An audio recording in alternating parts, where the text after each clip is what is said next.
At last, the climate crisis has finally reached the top of the agenda. No one can ignore it any longer. After all, it's an emergency that affects all of us living on planet Earth, right? Well, yes, but let's be fair.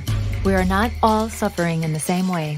Those who are least responsible for the crisis are also the most damaged by its impacts.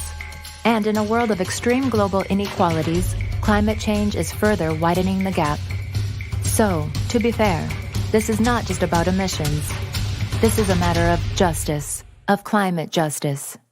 We fair traders are witnessing every day how difficult it's getting for communities in the global south. Our partners there are doing their best to deal with climate change.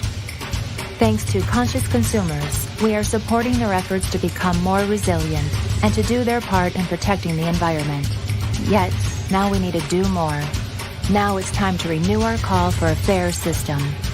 Now it's time to put climate justice into practice. We need committed citizens. We need conscious consumers. We need responsible companies. And we need courageous political leaders. Together, let's set the course for a future which is both planet-friendly and socially just. Because if it's not fair, it's not a solution. Together, let's do it fair.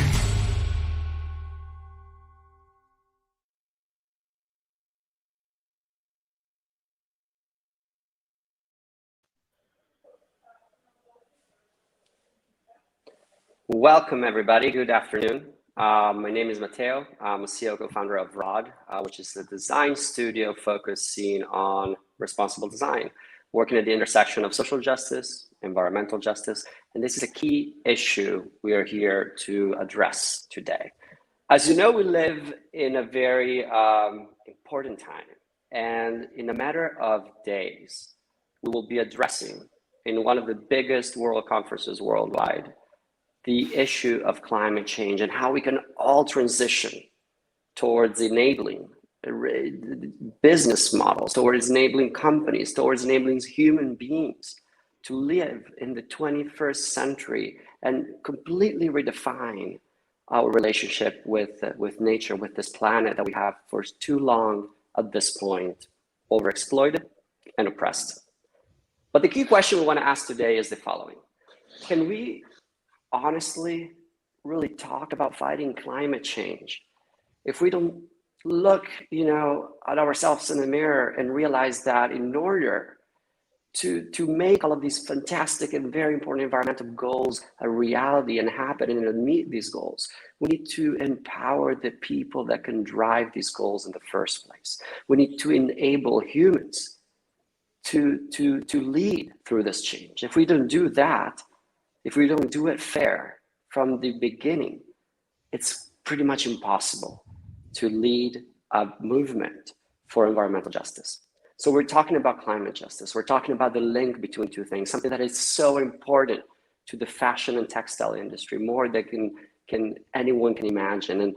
And I'm here today moderating this panel with a group of fantastic leaders and experts who, just like me, I think we can all agree on the fact that the more we study, the more we try to tackle this issue, the more we understand that there are inevitable contradictions that we're called upon for resolution every single day, trying to work at the intersection between a social sphere, an environmental sphere, and a human sphere. The fashion industry, obviously, you can Google it, impact of the fashion industry. I think in the past 5 years, there have been 1 billion of reports talking about its environmental impact. I'm not gonna sit here and give you data. It's very hard, as a matter of fact, to give precise numbers around how much carbon emissions the fashion industry is responsible for, how much water it consumes, how many chemicals it's responsible for, polluting river streams and oceans with microplastics. But we're trying to come to a place where we all agree that in order to tackle all of these environmental challenges, we must first find the spot to enable the people to do so. Can we really talk about CO2 emissions if we don't enable people in the supply chain to actually reduce CO2 emissions? 80% of the CO2 emissions, more or less, that come from the fashion industry happen along the value chain, from the moment fibers are created all the way to the moment clothing are made. And if brands have no control, no access to these supply chains, if these supply chains are oppressed and they're not paid a living wage, a fair wage, a wage that enables them to not have to worry about, eventually not being able to feed their children at the end of the month, or paying for a doctor if someone gets sick, how can we expect them to actually have an agenda or the power to invest in the innovation needed to reduce carbon emissions if we don't come to that point, if the industry is not fair? And I could make the same argument if we look at the other major macro impact of the fashion industry: water footprint, textile waste, microplastic pollution, chemical management. We're all part of this journey, but we all have to come to the definition of a model that enables for the huge amount of wealth that the fashion industry creates to be distributed along the supply chain, so that the people that have the power to lead that change are enabled, empowered, and inspired to do so. Having said this, I want to welcome my fantastic colleagues, very inspirational humans who have been working in different fields, all interconnected, to drive an agenda that cannot do precisely just that. I want to start by welcoming Delphine Williams of Fashion Revolution. Good afternoon, Delphine. Good afternoon. So thank you so much for the introduction, Matteo. So I'm the Policy and Research Coordinator for Fashion Revolution, the world's largest activism movement in the fashion industry. I'm also part of the Young Fair Trade Advocates Academy, led by the Fair Trade Advocacy Office and supported by WFTO. And this is also a program that's supported by the Erasmus Plus and EU-Wise, which really tries to bring young European individuals to deepen their knowledge on human rights and environmental impacts across the supply chain, and really try to provide them with the tools to engage with EU-level policymakers. So that's a little bit about me. That's awesome. And of course, we all know Fashion Revolution really well. We obviously, the entire world thanks you for everything you're doing. As you know, the fair trade movement is all about finding new ways to create partnership between producers, workers, and consumers towards the adoption of more nature-based solutions. And with Fashion Revolution, when the movement started in 2013, it was all about one key word, and it still is, as the main driver for change. That's transparency, with one campaign, which is "Who Made My Clothes," which resonates among millions of humans all around the world. So let me ask you this: how is campaigning and really tackling the issue of transparency helping in the transition towards a more fair business model in the textile industry? So I guess I could, for those who don't know, potentially introduce Fashion Revolution as an organization to start with. So as Matteo mentioned, so we were founded in the wake of the Rana Plaza disaster in 2013. And since then, we've become the largest activism movement, trying to mobilize citizens, industry, and policymakers to really highlight the issues that the fashion industry faces from an environmental as well as a human rights perspective, and really defend the rights of the people who make our clothes across supply chains. So having said that, our work focuses on three things: so cultural change, policy change, and industry change. So the way we really try to promote fair trade through transparency is, for instance, if we look at cultural change, we launch a lot of campaigns online to really raise awareness and call consumers upon brands to really ask for more transparency. This is done through our campaigns such as "Who Made My Clothes" and "Who Made My Fabric," where we try to make suppliers and brands disclose where their products are made and where the factories are based, because if we do not have that level of transparency, we cannot really assess the conditions of those factories, and we do not know what conditions these clothes were made in. So ultimately, that's one way we try to do that, is through cultural change and really raise consumer awareness, trying to target these brands to ask the right questions on what their policies are regarding working conditions across their supply chain. We also campaign for legislation. So, for instance, we've advocated for the Modern Slavery Act in the UK, and we're also launching something that is a campaign that is very dear to my heart and something that we're really, really committed to. So in line with the upcoming mandatory human rights and environmental due diligence legislation that is coming in place in December, we are launching a living wage campaign called Good Clothes Fair Pay, which will try to align the due diligence initiatives that brands will have to report on. In terms, they will have to report on living wages aspects as well, which again, this is why we need greater transparency in order to promote fair trade, because ultimately, if brands do not disclose how they plan on closing the gap on living wages, we cannot hold them accountable on these topics either. And then lastly, we also work on industry change. So this is mainly done through the writing and production of our main report called the Fashion Transparency Index, which reviews 250 of the largest brands and retailers across the world based on their environmental and human rights policies and impacts. So again, this type of work is ultimately really about advocating for transparency from these large brands, because ultimately they have the greatest responsibility to manage their human rights and environmental impacts across their supply chain. And if they do not disclose that type of information, it's incredibly hard to hold them accountable and to push for greater legislation without having that understanding as well. And through this work, we're also able to push for greater fair trade practices, because we have that direct relationship with brands where we are able to let them know and tell them exactly where we feel like they're lagging behind. So for instance, we include a lot of indicators on working conditions. We include a lot of indicators on living wages as well. And by doing so, not only do we push for greater transparency from these brands, but we also push consumers to become aware of what these brands are disclosing, and for civil society to take action when a brand is disclosing specific information on their practices in terms of labor.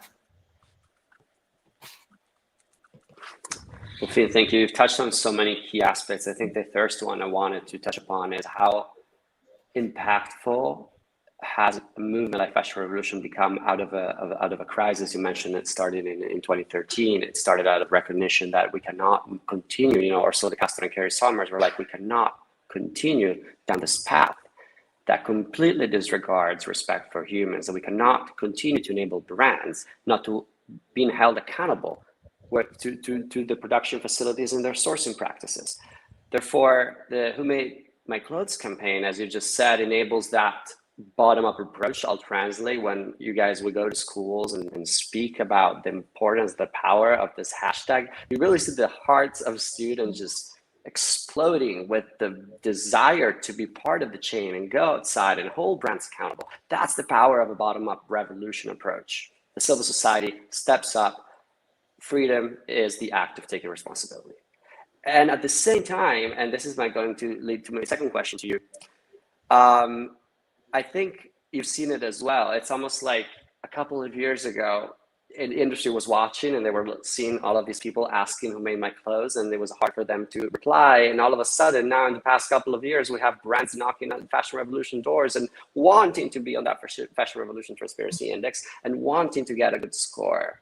And that's the power of acting for industry change. What tools specifically have you seen in these past years being the most effective to enable that policy and industry change? Well, I think ultimately I am fairly biased, but I would say the Fashion Transparency Index has had a humongous impact on the industry. We've seen the number, as you said, of brands who've also reached out to us and who've also asked, what can we do to become more transparent, which is a conversation that you would have never dreamed of a few years ago. And we also see year on year greater disclosure in terms of suppliers list, which is ultimately why the Fashion Transparency Index was founded, because we knew that brands were not aware where their clothes were being produced ultimately. And how can you hold a brand accountable when the type of disaster happens like Rana Plaza, when this brand doesn't even know which factory it's operating in and what kind of labor conditions are being upheld in this factory? So I think the Fashion Transparency Index has been an incredible tool to really drive this conversation. And ultimately, we're not only driving it from a human rights perspective, but also from an environmental perspective, as we see a lot of brands completely lagging behind when it comes down to accounting for their environmental risks. And I think in light of the climate crisis as well, it's an absolutely key aspect for us that brands start to not only look at their working conditions, but also think about, okay, well, we're making this amount of clothes. Is this actually sustainable for the planet? Is this sustainable? Is it sustainable for us to produce this much? When we know that brands do not even track their environmental impacts, their energy use, their water use, their chemical use at factory level, how can you actually state that a brand is deemed sustainable when it's not even tracking the bare minimum? So I think that's definitely where the Fashion Transparency Index has a lot of leverage, is because it's also becoming an investor tool where brands are held accountable by their investors based on their scores for the Fashion Transparency Index. That gives us so much leverage as well, because ultimately we know that brands are going to be pressured by their shareholders to do more and to disclose more, and therefore to be held accountable by consumers, by their shareholders, as well as by civil society organizations on the ground. Thank you, Delphine. Transparency is the first step. Transparency Index is a tool to, in another word, reconnect brands to what they're making, because we've been detached for too long from the product. And when you're detached from the product, how can you be held accountable to actually meeting the promise of fashion design, which should be to create value, generate beauty, and address the true needs of humanity. Something which is close at heart in the business model of Selena Perez. Good afternoon, Selena. Hi. Matteo. Hello. Good evening from Sri Lanka. Good evening to you. You're right. I'm sorry. Time's up. No, that's fine. So my name is Selena Perez. I am the head of business development at Selene Handlooms, Sri Lanka. We are a 30-year-old organization. I'm the next generation lead of the business. My mother founded it 30 years ago. And so what we do is we identify ourselves as a social enterprise also, although we are registered as a private business. And we work with close to 1,000 artisans across Sri Lanka, largely in the northwestern province. And in essence, we create beautiful hand-woven fabric, cloth, and translate, we from home products to kids products to all of that, which we've been exporting and retailing for a long while. So that's a very short introduction on me. It's incredible when you mention 1,000 artisans. Am I correct? Yes, that's right. You are the living manifesto of the fair trade movement, connecting consumers, producers, and trying to enable a job in the fashion industry to be fair and to create positive value. What is, and you know, in your experience as the leader of one of the biggest social enterprises, obviously in Sri Lanka, but worldwide, what is the impact that you see every single day of a business model that can embed social justice and environmental justice in the same business model in such an effortless way? You make it seem super easy, which means that it is possible, right? It is possible to do it fair. Oh, it's absolutely possible. So you're asking me a 2-hour lecture in 10 minutes, but I'm going to try. So I'm going to give a little example here about the way we work and the potential impact. So last March, when our country went into lockdown, as did the world, 2 months, zero income. And to be very honest, it was, I think, one of the very emotional time, right, for all of us, especially for me, because I was just kind of taking on a company which I didn't want to shut down at 30 years. So what did we do when or what did social enterprises do when this happened? We made a very, very firm decision coming from my mother that no one in our company was to leave. We were not going to get rid of anyone. We had to figure out how we were going to keep our social enterprise alive. And, I'm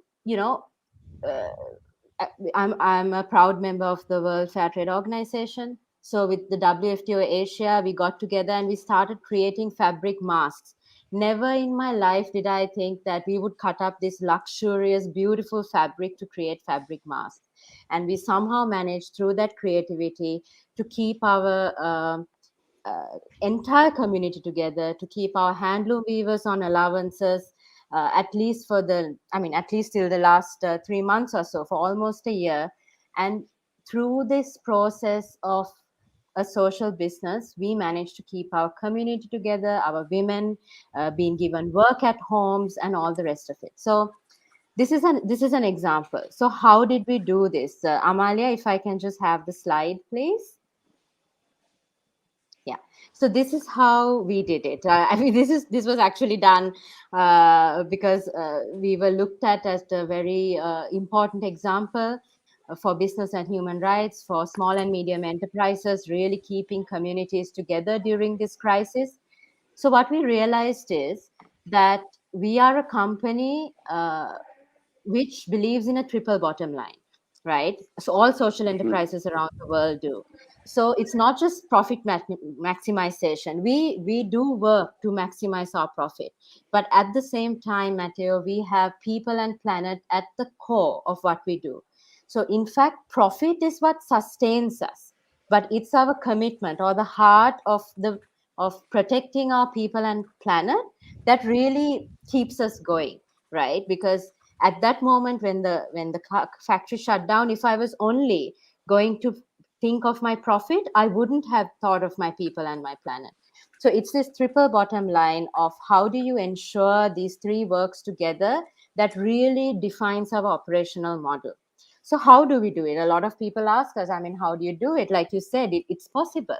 And for us at Selene, we adapt, we differentiate ourselves, we innovate, we are fast. Those are the key values in our company, which we apply to our product, process and product. So what we like to call the 5 Ps, our process, product enables us to protect our people and planet. And this whole thing is sustained via, creating profit. That is what really drives us. But so what I'm really trying to say here is that profit is not a bad thing. It's how you use your profit. It's how you distribute your profit that has caused the problems of this world. And that is really the ideology that we follow. And that is really the impact we are really trying to make. And the philosophy almost that we are trying to give to the world, that business actors within this sphere need to understand that a social business model is a sustainable model. We won't say no to profit, but it's how you distribute your profit. That fairness is what really, really will create that difference. So that's really the short answer to kind of how we define our model and how we work. And I mean, we've been talking fair trade for the last 30 years. Before it was sexy, before it was all of this, we've been talking about it, and we've sustained our business. We export to over 40 countries globally. We are doing this, and it's possible. So this is that model that I wanted to share with everyone. Thank you. I found it super inspiring. I'm sure the audience has as well. You've said something incredible. Profit sustains us, but profit is not the main driver. People, planet, addressing people through needs is the real answer. Is it challenging at times? It depends on your business model. It depends if you have a shareholder approach or a stakeholder approach, and you have embedded a stakeholder approach in your business, not because someone told you to do it, but because you knew that it was the right thing to be. Fair trade, sustainability is not a thing to do, it's a thing to be. And as I said at the beginning, it's possible to do it and you make it seem easy, but there are so many places. I bet, there's a reason why everybody asks you, how do you do it, Selena? Because there are so many limits, there are so many opportunities, challenges on other companies that were not founded on the same principles. That for the past 600 years, the fashion industry has evolved as an industry that was supposed to create profit that was never distributed equally. What are the challenges today in the 21st century, again, to dismantle that model? What are the opportunities that you see? Yeah, I mean, that's a very, very important question, because I think, and this will hold true, I think, possibly for the past 600 years and for the next 600 more. The biggest challenge I see is leadership, right? So organizations need to have their leaders committed towards sustainability, committed towards ethical practices. There is no other. I mean, that it all finally boils down to that, right? I mean, you can sign in declarations. I mean, it also applies to governments across the world. You can do all of that. You can tick all the right boxes. But finally, if as leaders we don't believe it and we don't drive it, for me, that's the kind of bottom line. However, having said that, I think one of the key challenges to, I mean, all of this, what I'm talking about, bottom line, we're talking about creating greater transparency, right? Because yes, I can tell you this story finally, and I think this is a great opportunity for fair trade ethical businesses at this moment, and a challenge for some of the more conventional ones. I can tell you this story. I can show you a label, but I think we have to push the boundary, and we have to really ask ourselves: are we going to be happy with just that? You know, our customer, our consumer is going to ask us for more. So, and convention, and this is, I think, where we can have an edge over conventional business. So at Selene, we have taken steps to integrate blockchain technology into our supply chain, which means we'll be one of the first, I think, if I'm not mistaken, I'd like to be corrected because I haven't found another example, but we'll be one of the first handloom organizations in the world to do that. And which means to you as my customer, when you scan a QR code, you will see the impact of this purchase. This is the future, and this is the biggest challenge for conventional business. They are not ready. Can you I mean, to have a transparent supply chain, it's years in the making. You have to also have the attitude for it. I think that's a huge another key thing. I mean, we as fair traders, we believe in continuous improvement. We are humble. We have always been transparent in that sense.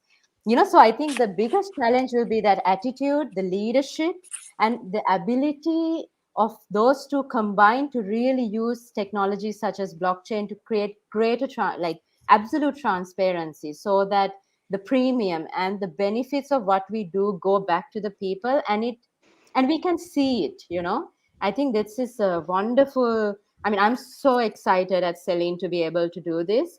I'm not good. I don't even know whether we'll succeed next year. We will figure that out. But I think this is I'm the sure answer. you will. Yeah. There's no doubt about it, Selena. Nobody will ever, Let's see. allow you not to succeed. We want to take this business model and export it worldwide. How do we change leadership? Which is, let me add, not just industrial leadership, political leadership as well. And that's why Fashion Revolution, Fair Trade Movement, your organization, working closely together, we can make a systemic change happen, in order to then make sure that people, when they purchase something, they know that real value was created along the supply chain, and that our purchase is actually enabling the people who can fight climate change, not drive climate change, to enable climate justice. Until we do that, there will be no way that we sit in a room and we will be ever, be taken seriously if we say that we're going to reduce X amount of carbon emissions by 2030, 2040, 2050. We need to address the business model first. Thank you, Selena, so much. Joe. Hello. Hello, Joe. So why don't you introduce yourself? You are working as a founder of Where Does It Come From? You're doing many things to address the challenges that Selena has brought up, and make him, transform them in an opportunity for progress. How do you do that through your work? Well, thank you. It's so wonderful to hear from Selena. Actually, I feel really inspired by what you were saying, and we have so much in common as well, which is amazing, seeing as we are sitting on the opposite sides of the planet. So yes, I'm Joe, and I founded an organization called Where Does It Come From back in 2013. It was just around the time of the Rana Plaza, just before it actually, so it seemed even more timely after that happened. As the name suggests, we are all about transparency, and it came to me very much that there are so many people who, just as Selena was saying, have no connection with the products that they are wearing, they are buying in the shop. So it's completely this disconnection. And for me, I think if you don't have that connection, I'm talking about consumers here, if you don't have that connection, then you don't value the item in the same way. And I see it that we've gone into this spiral of just basically being able to go and buy whatever we want, clothing wise, other products too. And then we discard them, we don't look after them, we don't take care, because we have no connection with not just that item, but all the people who are impacted, who are involved in making that item, all the way back to farmers farming the core fibers, all the way through to the garment workers and even people working in stores, and also the planet too. So we've lost that connection. So I set up Where Does It Come From, based on 3 pillars, very, very similar to what Selena was saying actually. So one of our pillars is the people behind the garments that we make. The second one is the environment, and the third one is actually our consumers as well, because we want them to gain something from the experience. And the way that we do this is we put a code, and have always put a code on the label of every item that we make. And that code allows the customer to be able to scan or input in alphanumerically and find out the whole story. So we have pictures of the cotton farms. We also work with a lot of hand weaving organizations, handcrafting organizations, so spinners and weavers, dyers, printers, all the way through, and understand about the impacts of each item on their lives and also on the planet, using really eco-friendly sustainable processes. So talking about processes, we use the hand weaving and hand spinning, so that's very low carbon, low water.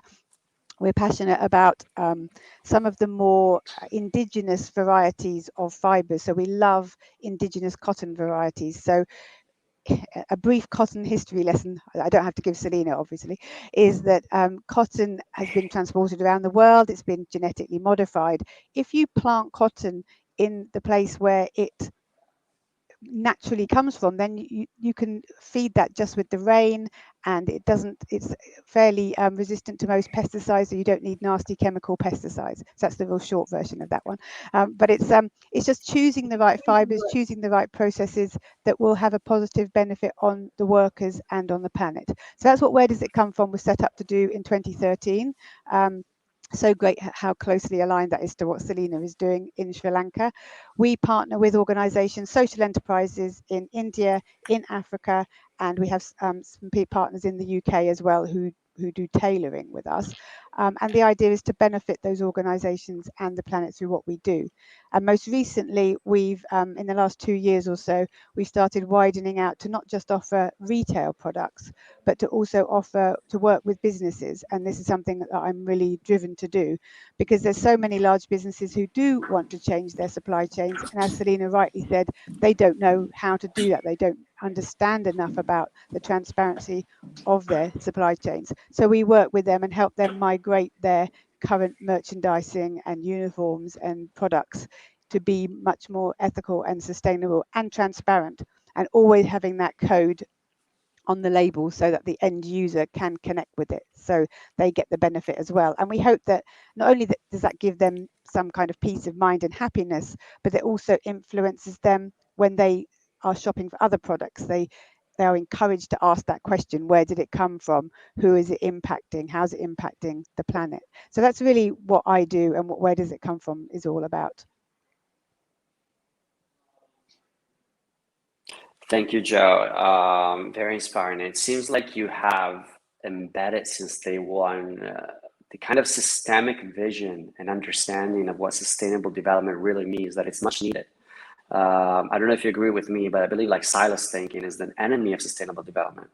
Silos thinking meaning I'll only use this fiber because some index is telling me that this fiber is more quote unquote sustainable because it reduces CO2 emissions, water footprint. That's a silos thinking approach that doesn't consider the broad picture, the impact that the growth of a fiber can have on a community, the wealth that it can create, the impact on our body because our skin absorbs it. So there's much more than silos thinking. And if you don't have that holistic vision and approach that you have just manifested, and that you have conveyed through your business and business choices and inspiring others to adopt, it will pretty much impossible for us to reach climate justice. Joe, I think, as you know, I don't believe that human beings are evil or mean by any chance. Nobody wants to kill a tree or harm a person through our choices of clothing. And more than ever, I think in the past couple of years, we've started to realize, yes, that on the one hand, unfortunately, our disconnection from the product can cause just that, because we are unable to hold the industry accountable. And as a countermeasure, we've all seen this just wave of communication that, you know, tries to tell us that by purchasing items made out of X amount of percentage of recycled polyester or whatever it is, we're actually solving all of the problems and we are enabling climate justice. It's called greenwashing, and I know you find greenwashing to be an enemy of your purpose, and rightfully so. You want to tell us about it? Yeah, well, as you say, greenwashing is a new word in our language, I think, that's come in recently, which is, you know, it's a really difficult one to quantify. I mean, I think one of the challenges is, as you say, people are trying to do the right thing, but they're also still held prisoner, I suppose, by our economic model. Our economic model is very much encouraging people to spend, buy as much as possible. You can go into a shop and you can buy what you like. I mean, in the UK, with, you know, following the coronavirus pandemic, we've had, you know, you'll save your high street, save your shop, save your economy, go shopping, you know, and it's about you're doing the right thing, because, as you say, people want to do the right thing. They're trying to do the right thing. It's the guidance there. So it is a real challenge. My thoughts on greenwashing, in a fairly brief nutshell, really, it's about big businesses or large brands are kind of using their marketing skills that have been developed over many years to attract customers, because that's as Selena was talking about, they're trying to maximize their profit, but they're not doing that in a holistic way at all, which is what the economic model is telling them what to do. Make as much as you can, sell as much as you can, and that spirals down then into the impacts on the people behind that and on the planet as well. And it's a real problem. So I think one thing is, for me, it's about the communication, it's about the transparency, so people do understand what is actually happening, what is going on behind the scenes with what they're buying. And we can only do that through Fashion Revolution's transparency index and blockchain and all of those kind of things that we've been talking about already, so that customers are much more aware. But it is a challenge. I mean, I think one thing with greenwashing that we do see quite a lot is that businesses will grab one particular item of a garment. They might talk about the fiber being an organic fiber, but they don't talk about how the garment was made. Was it made in a sweatshop, you know? Or they might introduce a small sustainable fabric range in their shop where they're still mass producing loads of other things. The little range is just to tempt you into the shop, you know. So there's a whole number of different things, and when we know from a recent Royal Society of Arts report that I think it was the majority of new fast fashion clothing contains some element of virgin plastic, and half of all fast fashion clothes are 100% made out of virgin plastic. So there's so many impacts of those items as well. So that's not even talking about fibers. So it's such a big difference. I just think it's about the holistic side, and we're so encouraged to focus in on the one thing. Yay, it's great, it's made of organic cotton, but not all of the other elements in there as well, and certainly not the people behind it. And if you start talking to people about the fact that, you know, 80% of clothes shoppers are women and 80% of garment workers are women, it's to try and bring those connections to them, that what you are doing is causing harm to your sisters on the other side of the planet, you know. And this is trying to make it a bit more personal to them. But doing it in a way that doesn't make them feel bad. I mean, I think personally, telling the stories and just what the Fashion Transparency Index is doing, trying to make companies be much more open about what they're doing, and you can't change something until people actually understand what's going on. Totally agree with you. Marketing and greenwashing can be used for good and can be used for bad. If it's used to perpetuate the business model that wants to just continue to drag us on this path of overproduction and overconsumption, an overconsumption that we don't really want, it's just induced by misleading marketing campaigns, then again, how can we ever, enable a more fair and more ethical and just fashion industry? Marketing is at a pivotal point. You can continue down the road of madman, where we use marketing as a tool to sell us more stuff that we don't actually need with money that we don't have, quoting somebody very inspiring that used these same words.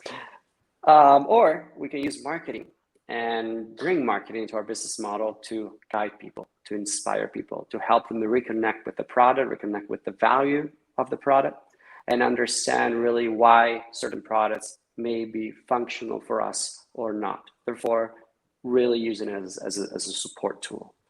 Mimi, welcome, Managing Director of Avocado Store in Germany, one of my favorite cities in the world, Hamburg, actually. Mimi, you're doing just that with Avocado.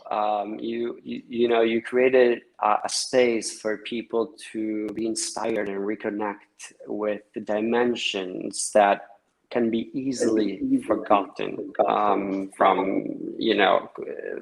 the production of clothes, when we approach clothes as a mere thing to buy, to get dressed, and then trash and discard. Do you want to speak about that? Speak about Avocado and the impact you had so far? Sure. Thank you for being here, and thank you all for the beautiful things you said. It was a pleasure listening to you girls before. So I'm Mimi. I was part of the founding team of Avocado Store in 2010, actually. This was a time where in Germany, and I know that everybody of you thinks Germans are like recycling champions and everything. Well, I have to disappoint you. We are not as environmental as everybody thinks. So 2010, there were a few startups coming up, green startups, for eco-fashion. Mostly it was like yoga people or skater or skiing people that were actually in places like, I don't know, Bali or beaches in all over the world, and they saw all the plastic and they said, okay, let's change this.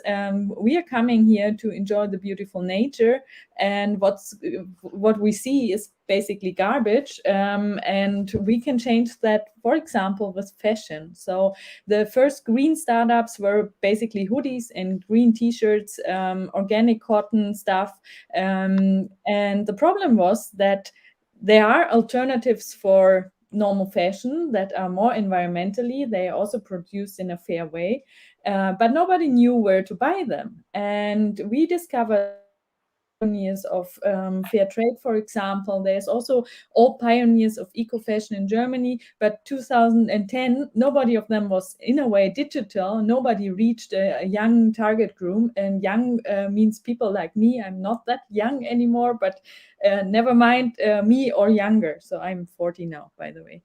So people want to buy. It was said before, nobody wants to do bad stuff. We want to basically save the planet, but the problem is we lost the connection to the products. Like it's so easy to go to a shop or a supermarket, also for food, this is true, and you just buy it. There are kids out there, they don't even know where milk is coming from. Like, it's not a joke, unfortunately. So we said, okay, we want to make a platform, digital, to reach also younger people, and we want to show all green alternatives in one platform, one URL, avocadostore.de, and sell everything there that is only sustainable. So we have 10 criteria of sustainability. And by the way, we are selling everything except avocados. And that's why we called like that, because we want to show that sustainability is never black or white. It's a discussion. And we want to open like the mind for this discussion. That was my short trying of explaining how we had the idea of Avocado Store. It's a beautiful idea. It's a great concept. I've seen it in action firsthand in Germany years ago, and it's been a breath of fresh air in a retail platform that has been for too long, stuck to old and obsolete linear paradigms that do nothing but to perpetuate social and environmental injustice. One we talked briefly, and here again as well, I think it's just manifested from your speech. You talked about the importance of generating value for value, enabling people to see where the value stands, to understand the meaning, the why behind a certain price tag, which is something very important, because for too long, sometimes I'm often asked the question, why is responsible fashion so expensive? I'm like, well, that's not the right way to look at it. Is why is non-responsible fashion so cheap? Because we take the real value of humans and environment out of the price equation. You're doing the exact opposite thing. I wanted to ask you about that, and I wanted to ask you as well if generating value for value can help addressing the issue of overconsumption. Yeah. So since 2010, lots of time passed, and the good news is there are so many really social and green companies trying to make a difference. And actually they do make a difference, because without those companies, the big retailers wouldn't go on that greenwashing, because they wouldn't even know that there are people that are interested in. So many things happen. Why were we successful? Basically, there is no social business without business. So what we did was use same tools as the big retailers did. We did marketing, we did brand building, we did social media, we did all the digital stuff. And if I say it in one sentence, we actually did the storytelling. We told people what is behind a product. We took products like a reusable cup, and we said, okay, if you use that cup, you could save so many other cups and this pile of garbage. So like we made even calculations, we made little pictures and graphics on Instagram, and people were like, okay, so actually I'm causing something when I consume a certain product. I wasn't aware of that. I did the consumerism without thinking about it. And that's what we're doing there at Avocado Store. We are trying to tell the stories behind beautiful products. We are talking about fair trade. I myself was in Nepal 2 times, and also in Peru. And if you see how, for example, a dress is made, or any other product, and you know the story behind it, and you know how much effort people put there, and you tell those stories, people are willing to buy stuff for more money. And what you said before, I'm asked that question many times also, like, why is organic stuff so expensive? It's not evidently true anymore. Like, it's not really expensive. This is what I mean with the value. It's better quality, especially in fashion. You can wear it a long time. It's not you're not a fashion victim of micro trends. You can wear an item like many seasons, and not just one season. It's beautiful material. It's healthier for you. And we even discovered in Germany that many young mothers buying organic cotton, not for themselves, they're buying it for their babies, because they don't want any chemicals on the skin of their babies. And then they buy underwear for their husbands, and only then they are going to buy the stuff for themselves, which I think is very interesting. So if we make the step to value the value, you know the story of the product, you know what waste it had. Like, for example, a garment from Nepal, you're like, wow, this was flown to Germany for me, and I'm wearing this now. And maybe you even know the faces of the people who made it, which some startups actually show, or the names in the label or something like that.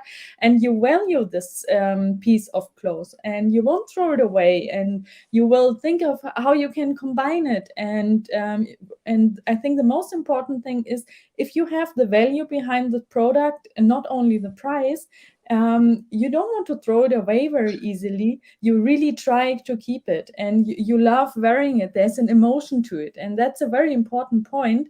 If you come people with you are not allowed to buy this anymore, or you have to save the planet, many people are like, oh, ooh, it's exhausting. It doesn't feel good to me. I have so much other stuff to do. It's too exhausting for me. And the problem is we're running out of time. We do have to save the planet, and we do have to save the planet now. So the trick basically is a psychologically trick to say, listen, it's not difficult. It's even fun. There's so many beautiful products outside. Just choose the alternatives, and we show you at Avocado Store what you actually can reach with that. Like how many CO2 emissions can be saved with that, how much water, how many workers are paid in a fair way, and things like that. So it's different with every product, but that's also what we mean with storytelling, not just the brand building, but to really tell about the value behind a product.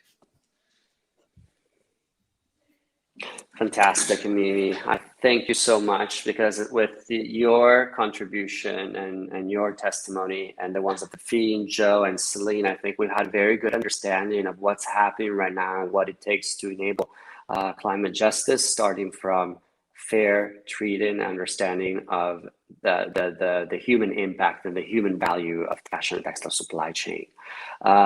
We have a couple of minutes left, and I want to remind people that have just tuned in, have watched us throughout this panel, that you can ask questions in the comment section of this chat, because it's a great opportunity, in my opinion, to deep dive and understand what's happening right now in the world, from an institutional NGO action with Fashion Revolution, fair trade movements, with companies that bridge the gap and break boundaries between public and private, and they're just like trying to guide us towards the adoption of better, fair, just business model, not because it's a thing to do, but because it's the right thing to be. And I want to reiterate this: it's the right thing to be.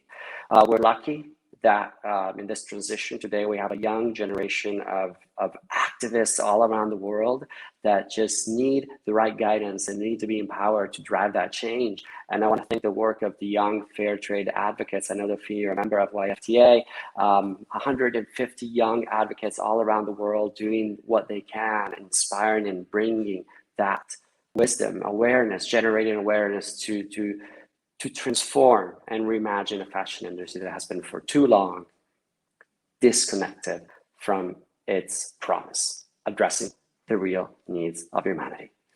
I want to leave people the space and time to ask questions. In the meantime, I want to do a final lap with all of you and ask you one question more, just one more.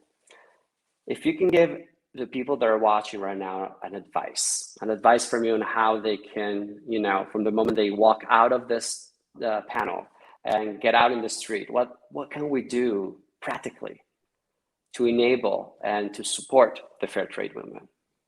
Delphine, we'll start off with you.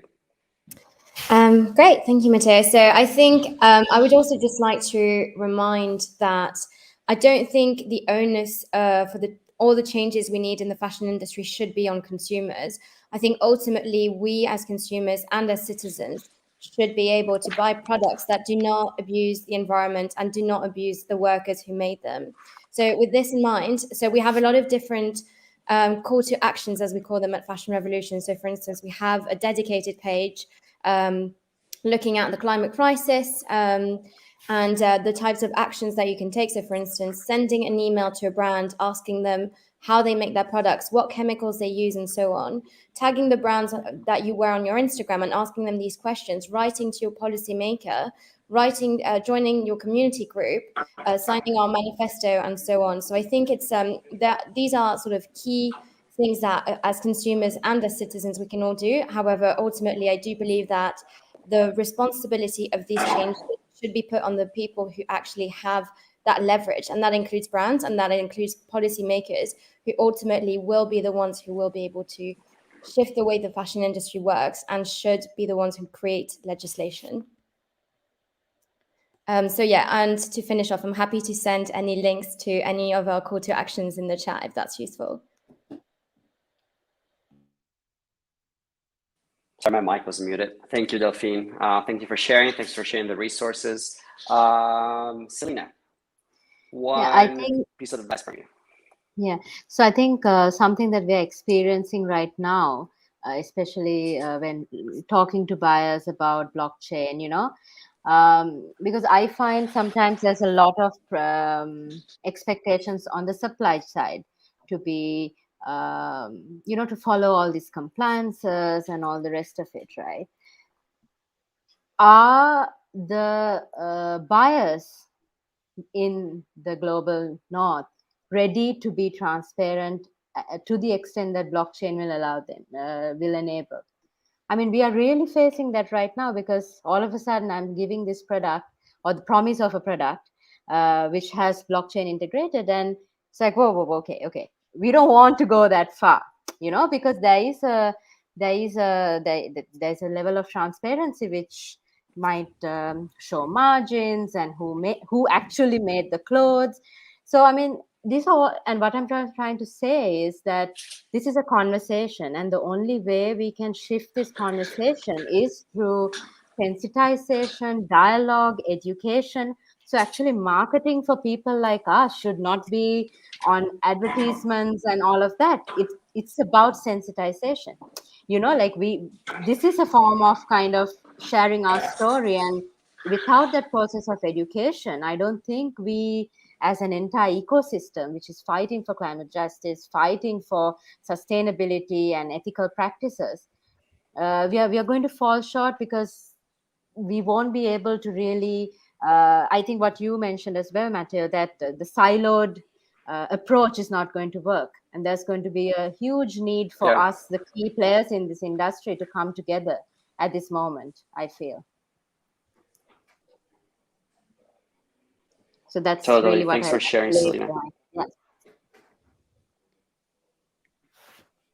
Thank you very much. And very, very, very good point. I love that question. Are we ready? Are buyers ready in the global north to be the transparent and as transparent as we need them to be to enable climate justice?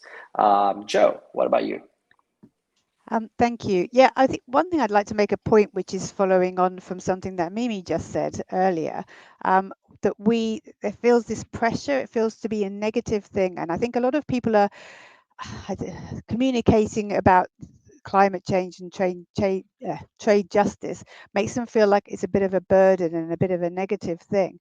And I think we've got to turn it on its head a bit, and make it as a positive thing. If we do these things, we will feel happier, we will have peace of mind, and people will live better lives. We'll have cleaner air, we'll be healthier, we'll have better food. Are we living in a world now that is as good as it gets? No, we aren't. We can make this world even better. And I think that's what we've got to communicate about. Not like, hey, everyone, you've got to do this to save our planet or we're all going to burn. We've got to kind of go for an alternative thing if we can make things even better. So I think that's how I would like to try and communicate it. Otherwise, we just get into a sort of doom spiral, I suppose, or a preaching spiral. In terms of advice, for me, which won't come as a surprise with the name of my business, I want people to have more of a connection. So I would encourage people watching this call, next time they go into a shop or they're trying to buy something, have a look at the label. And at the moment, the amount of information on the label tends to be quite scarce, but you might find out something about the country of production or the fiber that your clothes are made from. If you see something like nylon or polyester, run very fast away from that product, I would suggest. But really, you want to be asking the questions. And when we start asking the questions, the more and more that we ask the questions, and you can ask the people in the store, and they might not know, but then they might go and ask somebody. You can ask by sending an email and all of those different things. But keep asking the questions until you get your answers, because you're helping other people along the way to learn and find out where things were made, how they were made, the processes that were used. Try and find out a little bit about the people behind it. Just dig down, because you'll feel better about it, but also you're helping other people be educated as well. So that's my call to action. Thank you, Joe. So guys, let's get out and ask those questions. Be curious. Be curious to find out who made your clothes, how and why. And Mimi, I bet you get a lot of those questions. If not, you are the one inspiring those questions in your store. So what's your piece of advice? Well, in one sentence, I would say buy less but better. Practically, that means if I, for example, go to a store, I like what Joe said. I also go to the label and I will check everything. But also, I ask myself, do I really need this garment right now? Why do I want to buy it? What does my buying cost? And do I know where it's produced? And if I can't answer these questions in a way that makes me buy it, then I just don't buy it, because it also means like buying is something very emotional. We forget that sometimes there's lots of advertisement out there. And I think a very good step is to just be aware that it's a very impulsive buying process that we are all set out there. So it really helps to just say stop and take a breath and ask those questions. And that helps, at least for me, this really works. I buy much less and it feels like freedom. It feels like a relief. So I think this could really help. Yeah. Absolutely, I love that. It feels like freedom. It's a relief. We got some question from the audience, and Mimi, since you have just given us this fantastic piece of advice, there's a question related to you. I'm going to start from there. They are curious to know, what do you include in storytelling? So what's part of the story/reality telling, I would say, that comes with experience in the avocado store? Yeah. So it's basically written there already. Yes, the producer's life, maybe also the country, also what's the usual standard. Why does this label make it better? That's a very important thing, because also you can see there was a greenwashing question. You can see a standard and you can see if someone else makes a better standard. So this is also a good way, and very important. If we are talking, like, my English is not the best, but also language in pictures, living in a digital world is really important. So you probably know that from the 90s sex sells, but there's still a bit of truth in it. So don't make customers feel like they're having a disadvantage buying fair trade. Show them where the advantages are. And this is a huge effect usually, especially in the digital world. In a shop, it's easier because you have amazing people who can give advice and tell the story. But in digital buying, and e-commerce is a huge part of the fashion industry, it's a bit more difficult. But if you do it well, the effect is immense. Totally. I think you mentioned something super important, the benefit. You know, if a brand tries to make you feel bad or guilty for not buying, they know they don't have your right, real interest at heart. They have another agenda they're trying to push. That other agenda sometimes is hard to uncover because of greenwashing. And therefore, we got another question from the public, which I think it's a very relevant one. How do I go out in a store? How do I navigate the digital space and distinguish the truth from the fluff?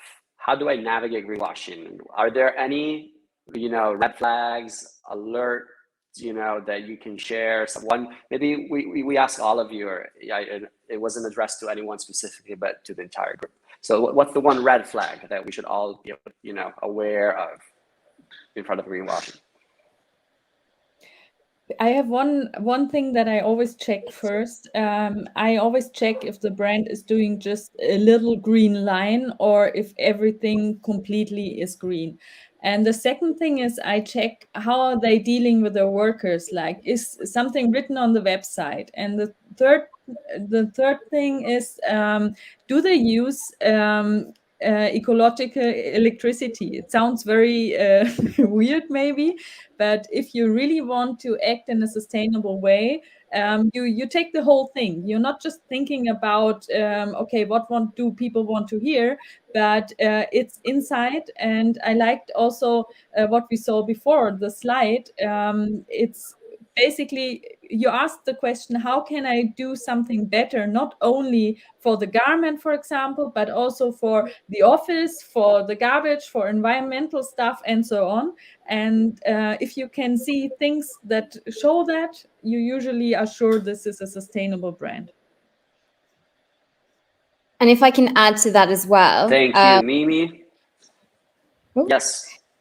Great. I also think the problem with the word sustainable, it's not a protected term. So ultimately, I think the key thing here is, what does the brand mean when they say that something is sustainable? Ultimately, I think it comes down to that. It comes down to, how do they define this word? And do they look at it from a holistic perspective, looking at their whole business?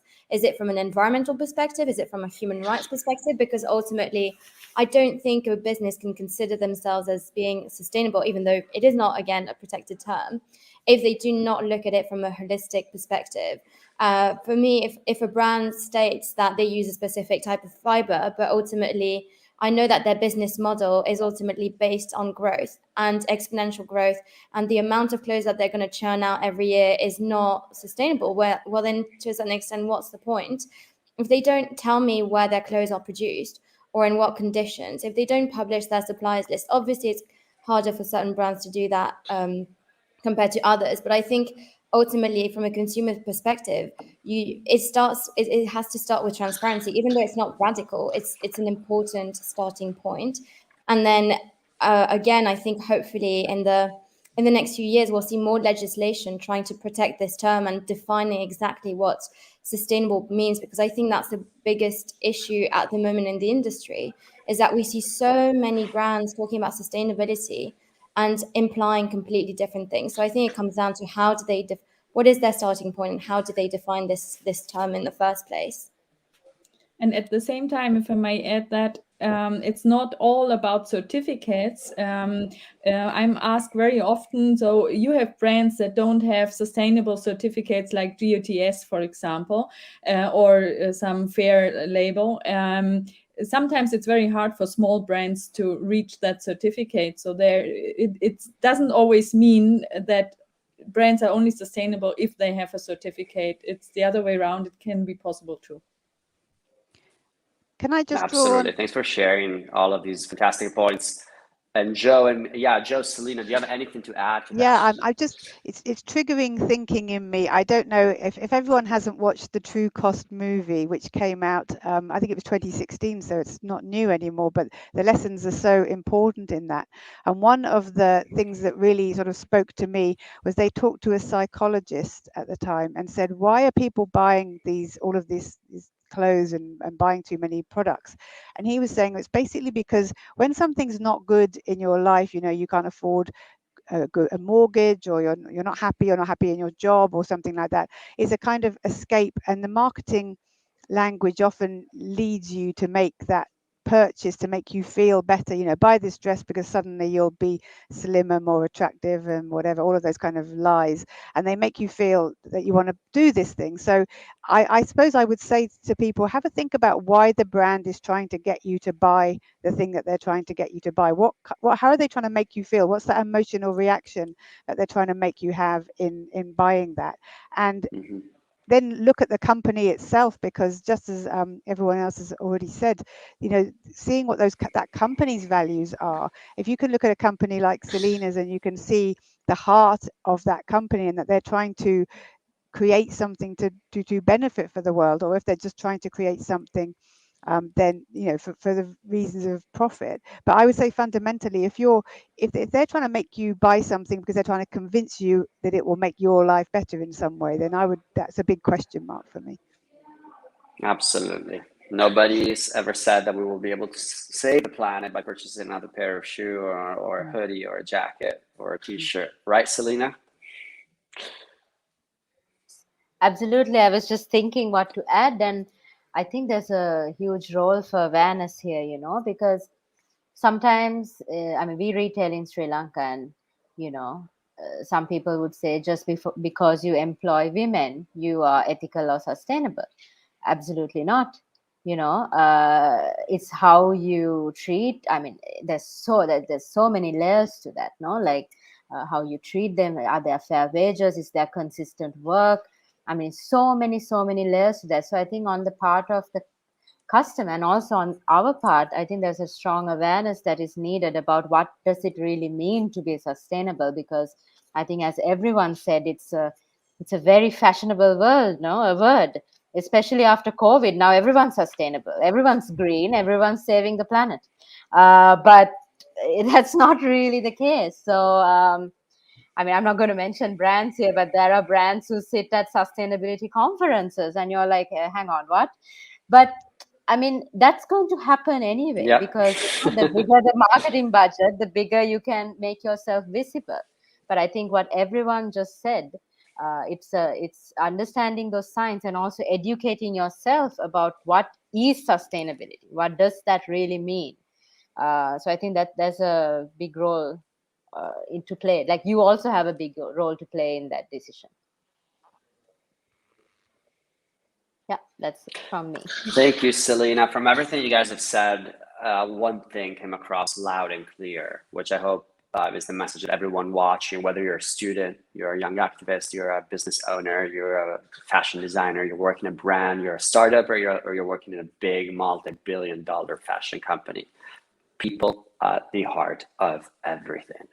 If your actions and our intentions and the way we design and what we do is based on, people's true needs, then you're probably going in the right direction. And this is at the heart of the fair trade movement. And I want to end it with a quote that was posted on the World Fair Trade Organization's Instagram a couple of days ago. It's a quote by Mary Robinson, UN Special Envoy for Climate Change, where she says something very important. The fight against climate change is fundamentally about human rights. It is about securing justice for those suffering the most from its impact, vulnerable communities. I call it climate justice, she said, putting people at the heart of the solution. Here we have 4 fantastic examples of humans, you guys, which are doing it. The fair trade is a big movement made of people who are united in their diversity by the desire to put people at the heart of the solutions. And I want to thank the World Fair Trade Organization. I want to wish everyone good luck in our fight for climate justice in the upcoming days, big days ahead. And I see if there are any other questions. No, a lot of thank yous. In the comments, you guys, you can find more resources for you to check. And if you want to, find out more about the works of Delphine, of Mimi, of Selena, Joe, and the World Fair Trade Movement. Thank you all. Thank you very much. Wish you a fantastic rest of the day. We're going to watch another video, and then this live panel will come to an end. Bye-bye. Let's build a fair system. Easier said than done, right? In the end, what can we do? Well, we can choose. Choose to play a role through our own individual acts. Choose to join other active citizens to campaign for a future which is both planet-friendly and socially just. Choose to demand that companies adopt responsible business practices, respectful of the environment and human rights. Choose to call for courageous political decisions to balance the burden of the climate crisis. And choose fair trade to support organizations which are paving the way towards a truly sustainable economic system. Because it's a matter of justice, of climate justice. Let's make our choice. Let's do it fair.